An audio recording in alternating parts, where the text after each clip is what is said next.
freaking first cut. Golly. Welcome to the First Cut Podcast. I'm Rick Gehman, and this is your DFS preview for this week's Hero World Challenge. Joining me to break it all down, Greg DuCharme is here. Hello, Greg. Hey, Rick. How's it going? Very, very exciting and sad all at the same time tonight. This is our last DFS episode of 2023. I can't believe it's come this far already. The good news is we're getting the return of two highly anticipated golfers, Will Zalatoris, Tiger Woods. We're getting a 20-man field, so there's a chance that we just talk about every single golfer out here, and they're all guaranteed 4 rounds at a resort-style golf course. Greg, this is a nice little fun one to go out on. Yeah, we've had some history here. We got some data. It's a little bit of a unique golf course to cover, which is pretty cool. I think there are some cool elements to Albany. We got a little early weather report. Doesn't look to be anything too dramatic. So yeah, it's exciting. And this is one of those tournaments where it's definitely a get together kind of feel. It doesn't have it doesn't carry tremendous importance, but what I always like about watching the Hero is when it comes to Sunday, we do get drama. And we have seen players give this tournament away because there are some challenging elements to it. Colin Morikawa was on the verge of becoming the #1 player in the world. Coughed it up on the back nine, shot a 76 on Sunday 2 years ago, never got to the summit of the world rankings. And really, between then and now, he didn't win at all. The recent win at the Zozo was the only time he won between then. And really from that tournament on, he got himself into contention plenty. And all of a sudden, a robot on Sundays showed that he was human. And it happened not just at the Hero World Challenge, but it happened last year at the Century Tournament of Champions. And on a number of occasions, which are escaping me right now, where you kind of expected Colin Morikawa to go out and get the job done, and he wasn't able to do that. This event was really the first time we ever saw that. So I also remember Sam Burns making a mess of a hole late on the back nine and costing himself a chance at winning this event. It leads to some exciting finishes, even though I do feel that the field kind of gets divided after some of the early rounds. The players who are in contention take this tournament very seriously, which gives us that great drama. But some of the players who maybe lead toward the bottom of the pack, they kind of look like they're on vacation sometimes. Sometimes, Greg, they forget where the tee boxes are and they play the wrong tee boxes, like Jordan Spieth and Henrik Stenson did a couple of years ago. And they had to go back and re-tee and take penalties, and a disaster. They finished 19th and 20th that year. As they should. Well, let's talk about the golf course. And Josh, if you could share my screen, I've got the scorecard up here. So it's Albany Golf Club. We are in the Bahamas. It is a par 72, 7,400 yards. This is an Ernie Els design, which we don't get to say very often. But what elements around this place? We talked about, you can get into some trouble green side in some spots with some grainy chip shots that if you aren't sharp on, you can do what Colin Morikawa did. But what types of things should we keep an eye out for this week, golf course wise? Well, one of them, a very unique aspect of this golf course is even though it's a par 72, there are 5 par 5s and 5 par 3s. The par 4s are on the longer side, I would say, with one exception being there's a drivable par 4 typically, which would be number 7. 7 is 3. That can be set up. Yeah, 3 that can be set up to be drivable. But other than that, but you know what, Rick? It's 14 that they can set. Oh, there you go. 307. Yes. Yeah. Other than that, in number 7, the par 4s are on the longer side. You have those swales and runoffs and some smaller greens, which are difficult to hit, more difficult to hit than PGA Tour average. And so it really does bring those swales and runoffs into play, and your short game gets tested. Even though it's a wide golf course off the tee, there's plenty of room. It's generous off the tee. There's not much rough to deal with. Once you get it in play, the real challenge is on your second and third shots. into the greens, and should you miss them, around the greens with some of those severe runoffs, as I feel like I've said 5 times already. But it's important. It's important. And how much are you considering course history? Because this is kind of a weird one, right? So this event has been around forever, but they've only played at Albany for the last 4 or 5 editions, and it's not always the same golfers. It is a small field. You look at the history. Viktor Hovland has only played here twice. He's won twice. Scotty Scheffler, back-to-back runner-up finishes. But then there's a handful of guys like Ricky Fowler, Justin Thomas, Justin Rose with a lot more experience. So where do we start to reconcile course history around this for handicapping purposes? Well, there's a couple ways that I look at it. I don't put a ton of stock into it unless they have played very well or very poorly here. For instance, a first timer here, I'm not worried about. I don't look at that and dock them for it. Viktor Hovland's history here, Scotty Scheffler's history here, it's very difficult to ignore. Now, they're also 2 of the best players in the world. They may be the 2 best players in the world. So it doesn't really matter what the golf course is with those guys. You're going to play them anyway. So I don't really think that course history here has a major factor. I don't think it's a major factor. It's just a nice thing to talk about with some of the best players in the world is a reason why they may do well, because they always do well here, but they do well pretty much everywhere they go. So ultimately, I would say it's a very, very small factor on my scale. The style of the golf course may come into play. Someone who's really struggling with short game, maybe someone I'm avoiding. Someone who's improved their short game, like Viktor Hovland, maybe something that I look to as a benefit.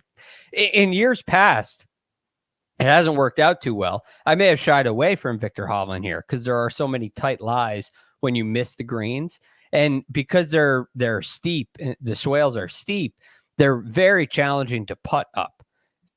At, say, St. Andrews, where there's areas around the greens that are fairway, you can putt from everywhere. You have some ridges and humps and hollows to deal with, but it's not as steep and grainy. So the short game is on display here. It is forced. But I look at that a lot more than, say, course history. Yeah, Viktor basically just pulled putter everywhere around St. Andrews when necessary, when he did miss those big greens. Okay, well, you mentioned Viktor Hovland and Scotty Scheffler, maybe the top 2 players in the world, where they are the 2 most expensive players on DraftKings this week. We are going to go probably player by player through this field, but first we're going to take a quick break and hear a word from our partners.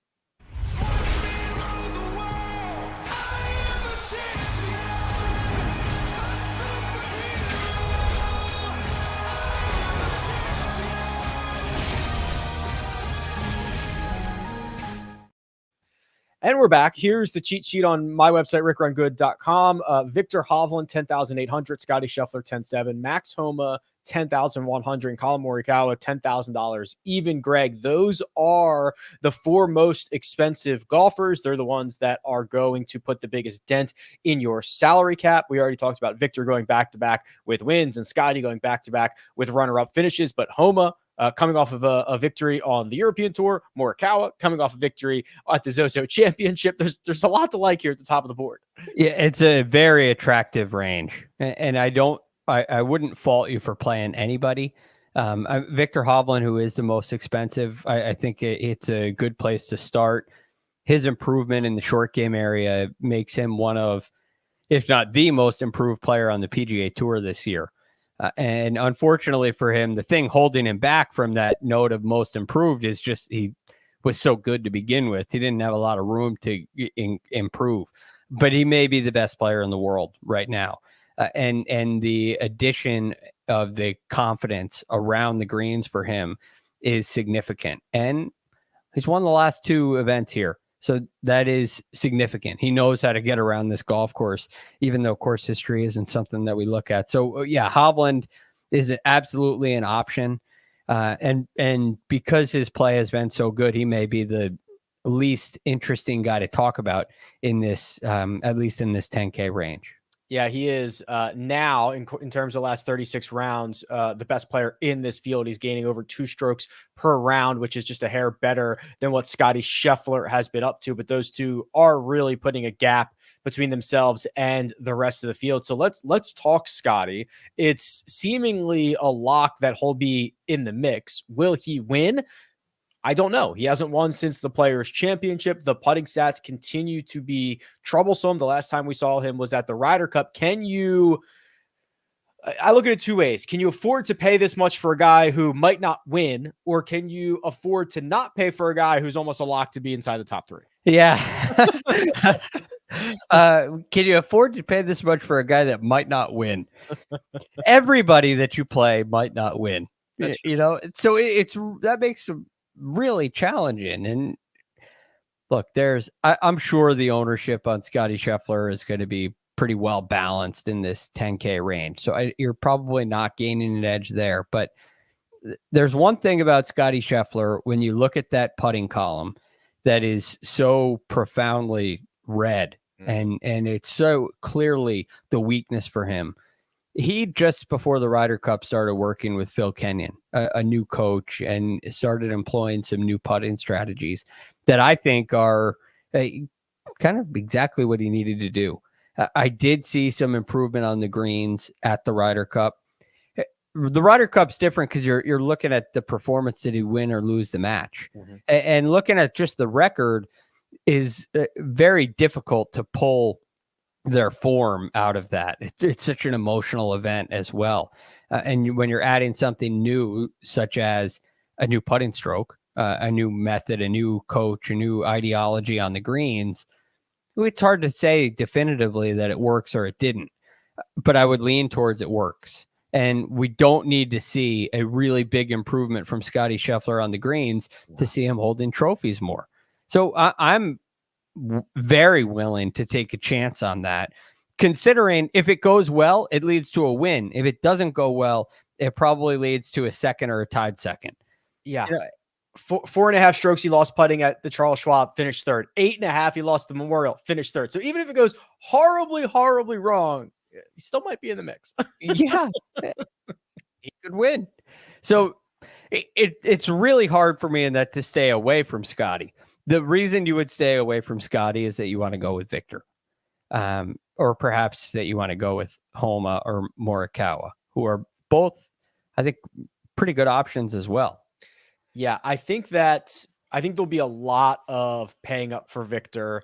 I'll be interested to see what the rest of this 10K range looks like, because Homa's win was across the pond, a win at the Nedbank Golf Challenge a couple of weeks ago, which I don't know how many people noticed. And then the Ryder Cup, which I think he was great at the Ryder Cup in the U.S. loss, but he's got those 5 straight top 10s before that.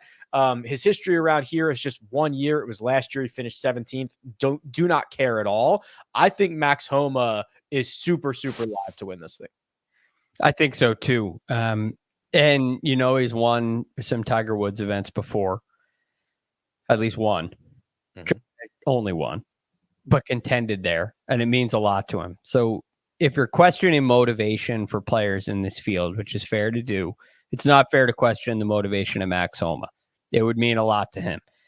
And he will really, I think it's fair to say that at least on Thursday and Friday, and probably all 4 days, you're going to get a top-notch effort out of Max Homa. Normally, we've never even discussed that, but that could be an edge for him in a tournament like this. But this is what really strikes me when I look at this Max Homa page. The consistency in the positions has been extremely high quality. Obviously, he hasn't finished outside the top 12 since the Scottish Open. But when you start to look at the advanced metrics, there's been a little bit more inconsistency, right? At the Tour Championship, he lost strokes off the tee, lost strokes approaching the green, and still finished tied 9th, gaining strokes on the week total, even though that is a short field. You look at the FedEx St. Jude Championship, he lost strokes approaching the green, finished tied 6th. He started to show this ability where, the Scottish Open, another example, lost strokes ball striking, finished tied 12th. He started to show an ability to finish well on the heels of or because of any area of his game. And in a week like this, where short game is really important, that he, like Hovland, has really improved the short game. The putting has gotten really consistent and really good. And I think it elevates him into a class where in a field with the top 20 players or most of the top 20 players in the world, he belongs in the 10K range, which is nice to see. But it may be surprising. But this improvement is real for Max Homa. I'm a big fan. A little bit of breaking news. The tee times did just drop, and Max Homa will be in the final group with Victor Hovland at 12:25 on Thursday. Now, Greg, I think they reshuffle every round. Is that right? You remember that? It would make sense to do that. I can confirm nor deny. I think you kind of get the friendly pairings on Thursday, and then they go by the leaderboard Friday, Saturday, and Sunday, I believe. It would make sense. Unfortunately, I don't know the answer for sure. I don't remember. But Max Homa, Victor Hovland will be the final, a.k.a. marquee match game of day 1, 12:25 local time. Colin Morikawa, who's our last golfer in the 10K range, is going to be playing with Jason Day at 12:03. After a 2023 that Colin would probably tell you was horrible and a waste of time and energy, it did end with a victory at the Zozo Championship the last time we saw him. He's, first of all, really good. So he belongs in this kind of price category. I will give him that. But he is really hard to figure out, especially after a year like this. And you have said many times that he's not the best narrative for himself. No. And when I heard him talk after the win at the Zozo about the putting, we don't have metrics from that event. So you're kind of going on watching, and it was in Japan, and you're going on what he says. And I listened to what he says, and even though I saw a lot of putts go in for him, I'm not sure that anything really changed. And it makes it really hard to predict. I don't know if he figured something out and just wasn't telling us, or if it just kind of happened like it has many times in his career, and everything came together and the putts started to fall. He hasn't found anything on the greens that has stuck for a long period of time, the way Victor Hovland's short game has seemingly stuck. Right. Or there are other, like Keegan Bradley's putting adjustment has stuck. For Colin, it hasn't. And so I can't say that he's fixed a problem off the heels of that win. So what you're going on with Morikawa is he has played well here. It's hard to say it's a good history, regardless of the results, because it was kind of a devastating finish in 2021. But two really strong finishes here, nonetheless. His iron play is good enough to win anywhere. I think his short game, what I've seen over the last, since July, since he got in contention at the Rocket Mortgage, has been a lot better than it was at the Century Tournament of Champions at the beginning of the year. So there's a lot of reasons to play him. I'm just not completely sold on what's going on the green. So that would be my one worry. Yeah, that 10K range, it becomes kind of a game theory situation, because one, you're going to be rostering basically a third of the field in every single one of your lineups. You're only going to be able to likely get one of these guys unless you want to get absolutely crazy down at the bottom. I still don't even know if you could pull it off. I think there's going to be a lot of support for Victor and Scotty, and I don't know what people are going to do with the Homakawa pairing that we saw at Zurich this year. So I find the bottom half of that to be rather interesting from a strategic standpoint. Let's lump the next four together. This is Matt Fitzpatrick at 9,200, Cam Young at 87, Justin Thomas at 84, Ricky Fowler at 8,000. Where do we start allocating our funds here, Greg? I'd like to start actually towards the bottom of this, not at the bottom, but with Justin Thomas. Guess what? He's playing with Tiger Woods on Thursday. Okay, so we know that that's a friendly pairing, a friendly duo. I wonder how that came to be. Oh, I guess it's just have an idea of how that came to be. Tiger said, put me down with JT in the middle of the day. And they said, you got it. Yes, sir. They didn't even have to confirm. He just said it and it's done. Yep, exactly. So here's the thing with Justin Thomas. I said after the Ned Bank that I thought Justin Thomas was back to base camp, to really high base camp. I stand by that. And I look at these last finishes: 5th at the Fortinet, 4th at the Ned Bank. Even go to the T12 at Wyndham when he was trying to get into the playoffs. And there's an improvement. He's kind of taken a step back and started to do some things on his own. He's gone his own on the greens. And it seems like he was able to reset. And what he did at the Ryder Cup was maybe disappointing, but he certainly outplayed his partner, Jordan Spieth. And I think validated his place on the team, albeit an unsuccessful team. One person wasn't going to be able to carry that team to victory during the Ryder Cup. But Justin Thomas's play was not poor by any means. So I really believe he's back to base camp. And you look at the talent of a Justin Thomas and you look at the price tag at $8,400. And I don't think you're going to see that for the remainder of the year. So this is a good opportunity to stick him in your lineup.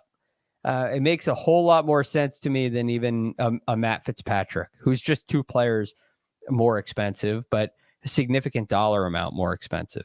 So I think JT is the guy to play here. I tend to agree with you. I've said for the majority of 2023 that he kind of goes as far as the putter allows him to, and the putter's looking better. You know, he gained 3.5 strokes at Sedgefield. He gained nearly 3.5 in Napa. He gained nearly 5 at the Ned Bank Golf Challenge. Like that, those are all positive signs. He hasn't gained strokes putting in 3 straight in like years. And this is such a good low pressure.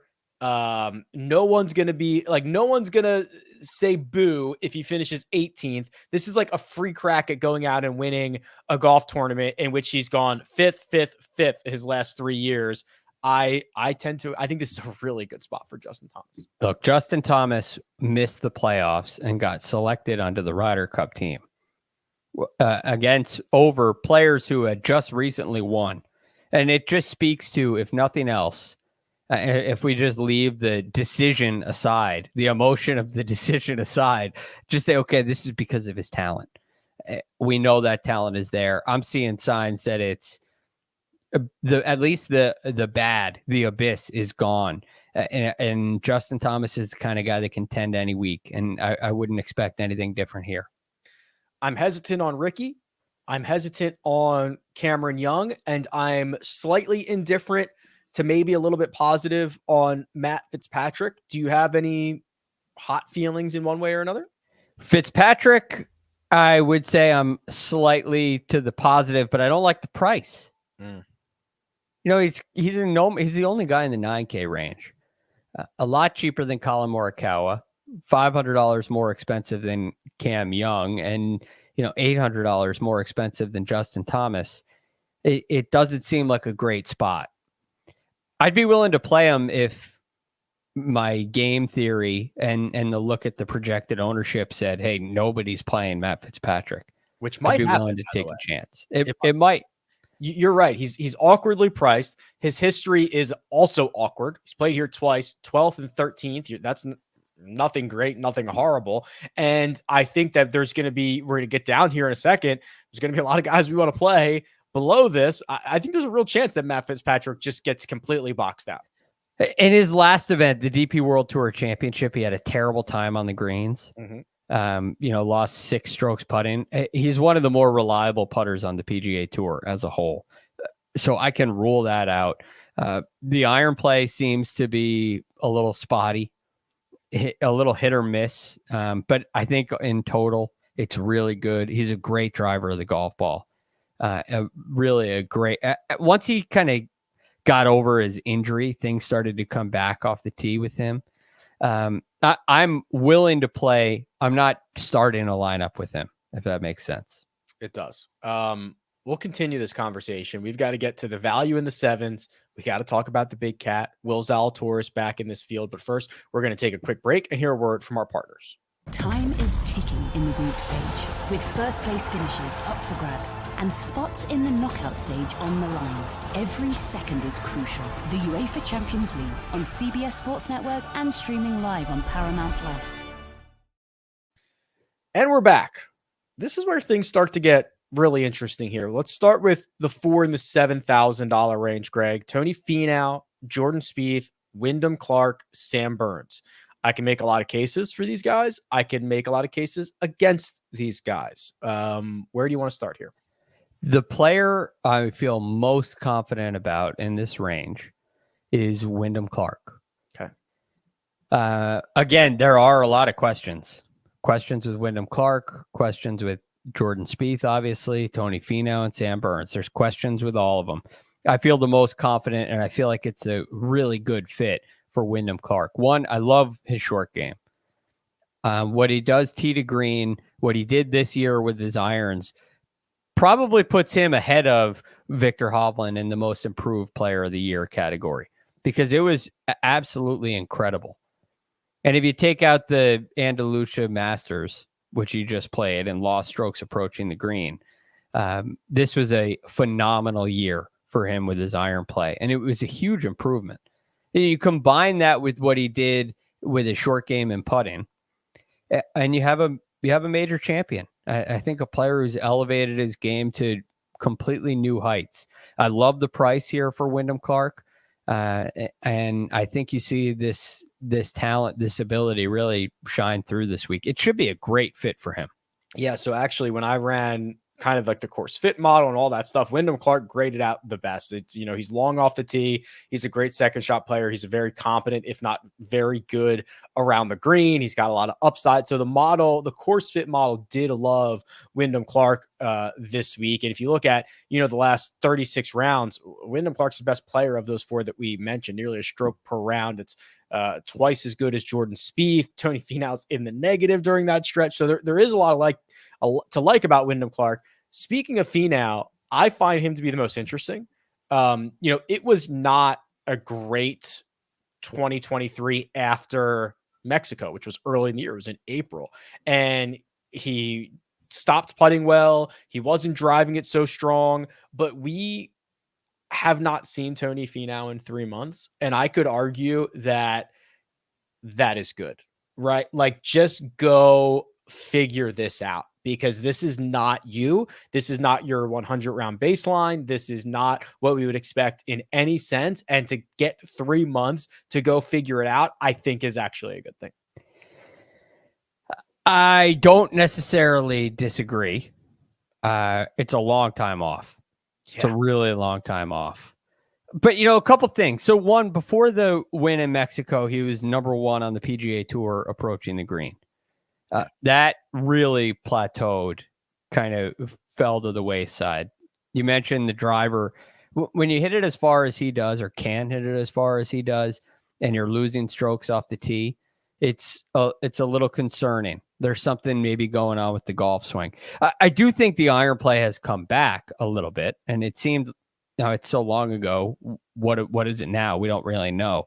But the real area of concern is the putting. Horrible. It's been horrible. And it was so good. And the thing is, he found a method that was a little more reliable for him, but it's not a method I would ever teach. And the reason for that is it can lend itself to some inconsistencies. There's a lot of hand activity in that stroke, a lot of chuck with his right hand. The hands are extremely low. Sometimes when you find a method that works, you kind of take it a little overboard.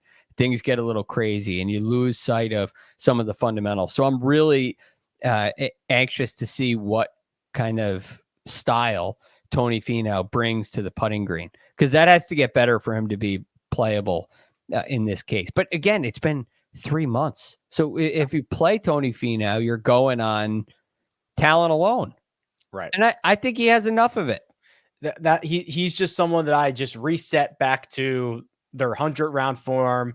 I look at his history here, 7th, 10th runner up and say, Big Tone, I forgive you for what you've done for the last couple of months, but man, it was a really ugly stat profile heading down the stretch.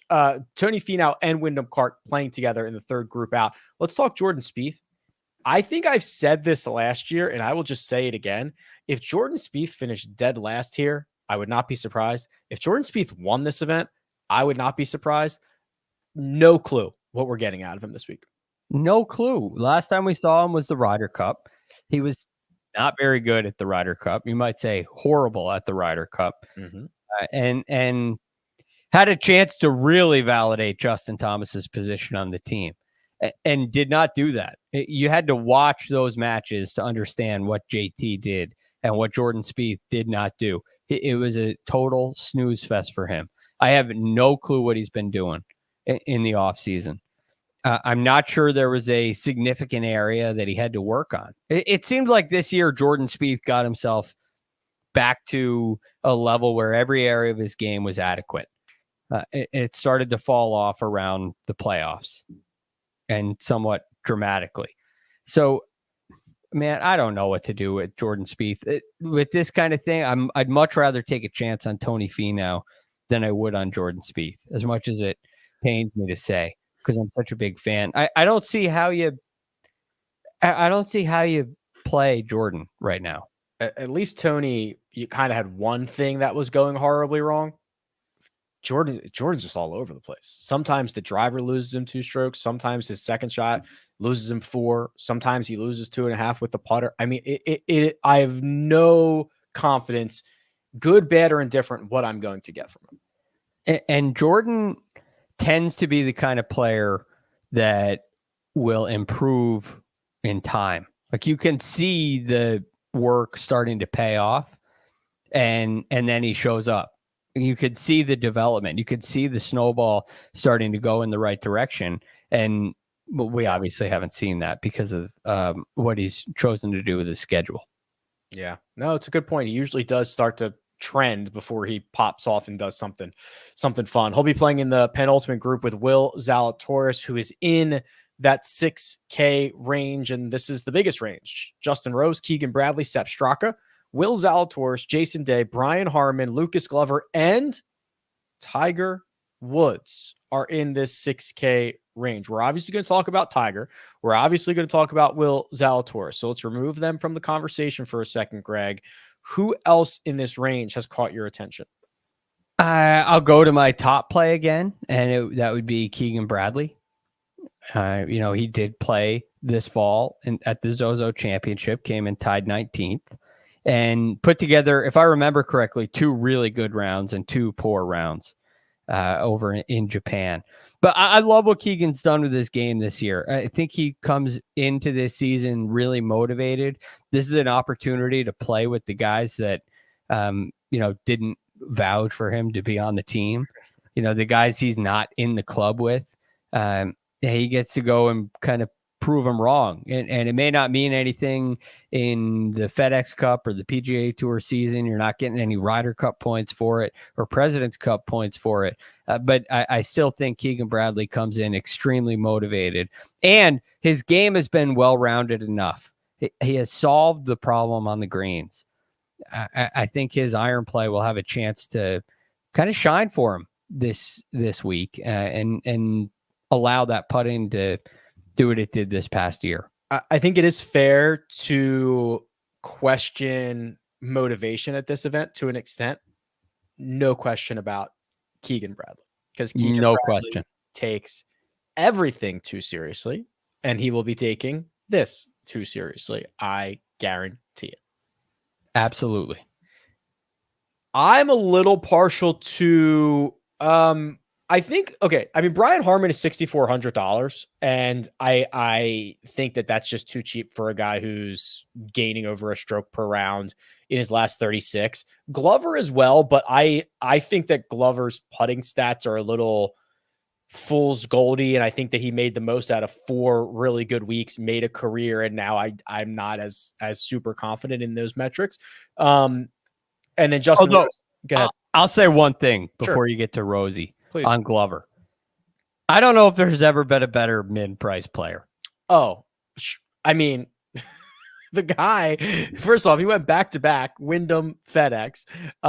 Yeah, really figured it out late, and now he catches the min price. It's pretty wild. He's min price. I know there's only 20 guys. He's min price. So I haven't seen enough to say the putting stats are fool's gold. I will say this golf course, it doesn't necessarily challenge to an extremely high level on the greens. And I feel very confident with him off the tee, approaching the greens and around the greens. His short game is so good. And it really has been throughout the putting struggles, but it gets lost because of the putting struggles. So I think Lucas Glover has what it takes for me to play him as the min price player. Do I expect him to win? No, but I would not look past that. The disrespect for Brian Harman and Lucas Glover, they're getting sent out together in the first group, which is just like, what a joke, man. Yeah. So funny. I mean, somebody's got to be disrespected, I guess. I know, but it was so obvious it was going to be those two. The only thing I was going to point out about Justin Rose is he's got tied for the most rounds at Albany, and I'm pretty sure he has a residence here, right? Doesn't he have a residence? At least in the Bahamas. I'm not sure if it's at Albany. Yeah. Well, last 4 years he's gone 9th, 5th, 3rd, 5th, and is starting to show the ability to get hot with the second shot. So I just thought that was a little bit interesting if you're looking for some value down at the bottom of the board. Let's do this. Let's talk about Will Zalatoris and talk about the big cat. So Will Zalatoris, last time we saw him complete an event was the match play. So got bounced out of the group stage, and he only played 7 events in 2023. It was essentially a whole year of a wash for him. He got surgery, and now we're seeing him for the first time. Any remote idea of how to deploy Will Zalatoris this week, or should we not? I would not. Okay. You got Sepp Straka right above him, who we didn't talk about, but Sepp Straka's chances of winning an event like this are a lot higher to me. You go right below him and you have a Brian Harman at 6,400, Lucas Glover at 6,000, who we just talked about. I think those are much better options, 3 better options than Will Zalatoris. And the reason is you're talking about a back surgery. You're talking about someone whose strength is ball striking. And he has spoken about this. The back injuries come from the mechanics of that golf swing. Mm-hmm. So what has he done to solve that? Has it been just simply physically getting stronger? Has there been an alteration to the motion that he brings into the golf ball? And regardless of what the answer to that is, we still don't know how it's going to work, because he came back to the Century Tournament of Champions last year and had said his golf swing needed to be reworked. He worked on some things and it worked great. But now it happens again. So did those changes really stick? Was he really able to make them, or was he constantly fighting them, and that led to the other back injury? So because this is let's just say an attack on his strength, and may have led him to question and rework the golf swing. Again, his strength. That gives me too much worry to play him this week. Well, if you like worry and question marks, I've got another guy for you. He is the tournament host. He's the greatest player to ever walk the face of the earth. His name is Tiger Woods. We haven't seen him since the Masters, though we've got grainy videos of him walking, carrying Charlie's bag without a limp and all this fun stuff, Greg. This event he has dominated, but what version, if any, of Tiger? Like, what do we... Is a T15 a good result? T10?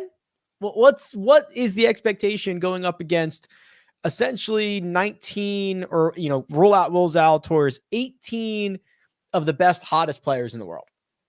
Yeah, I mean, if he finishes T15, shoots under par, gets out in one piece. Gets out of one piece. Does he look the same on Sunday like he does on Thursday? These are the questions that I'm looking for. The finish position is almost irrelevant to me this week, unless it's a WD. then it becomes a big time piece. But the finish position is almost irrelevant. I'm really looking to see what happens with his health. And for that reason, I will certainly not be playing him or deploying him in any DFS lineup. He probably should be, even though he's the greatest player in the history of the game, he probably should be mid-price on DraftKings. The disrespect to Lucas Glover is astonishing.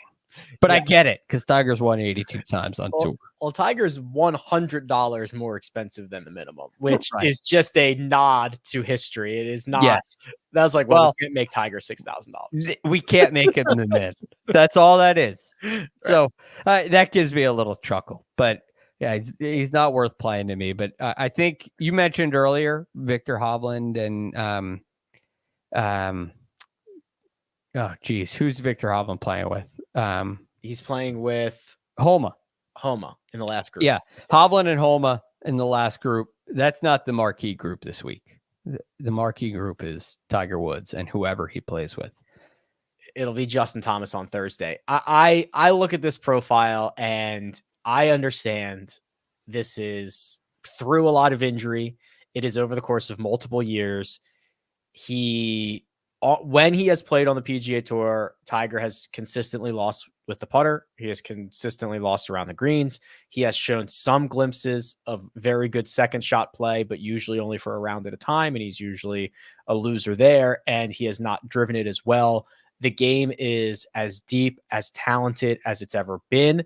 You are taking nearly 24 of the best players who had the best years and putting them on a golf course that, I mean, this is just, I hate to say Tiger is outmatched, but I mean, my God, I mean, what are we, these guys are gonna, and they should eat him alive. Yeah. He's outmatched, at least for this week. I wouldn't say he's done. No. We got a lot more to see before we make any declarations like that. But I would say this, he's closer to being done than he is winning this week. Or contending this week or making it into my lineup this week. Yeah. And it's a good, like, listen, it's probably going to be hot and he gets to like a later tee time and he's not going to have any, warming up the back issues. And it's a very flat walk. I love all of that. Also goes for everybody else. I hope Tiger wins. No, I hope he puts up a good fight. I'm going to watch every second of it, but to put any of my hard-earned American dollars on Tiger Woods feels difficult to do. This is not the time for it. You could see I'm not a big risk taker when it comes to the injuries. I don't think there's a need in a field like this. Yeah. I don't think there's a need to go out on a limb and say, oh, Will Zalatoris is going to catch, magic in a bottle, lightning in a bottle this week, the first week back. There's no evidence to show that or support that. And so I'm not a fan. There's no evidence to say that Tiger is going to contend this week. We're wondering how he's walking, right. This is not about the performance for him this week. It's just the first step on what's hopefully a long journey back up to the top of the mountain. But yeah, I'm not betting on the first step. Yeah. I'll bet on the second step. Yeah. I mean, I could be easily swayed. I need to see like a half a good shot this week, and I'm back in. All right, Greg. Anything else that we might have missed for Hero Week? We are going to get a Tiger Woods presser Tuesday morning, and then the mega preview pod will happen after that presser. I'm excited to hear Tiger at a presser. This is one he's typically pretty open in. Mm-hmm. And he's been a lot more open in the past. So I absolutely look forward to that press conference. I hope it stays about him and his game and doesn't get into some of these other stories that are circling through the game right now. For instance, John Rahm or, the golf ball rollback or anything like that. I hope it stays to Tiger and his game. And in that case, I'm really looking forward to hearing what he has to say.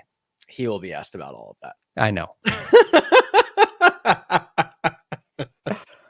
Oh boy. All right. Well, he's going live at 10 a.m. Eastern on Tuesday morning. We'll see what he has to say. For now, big thanks. Producer Josh does all the hard work behind the scenes. Greg DuCharme, available on Twitter at The Real GFD, and you can find me at Rick Run Good. This has been The First Cut. We'll catch you next time.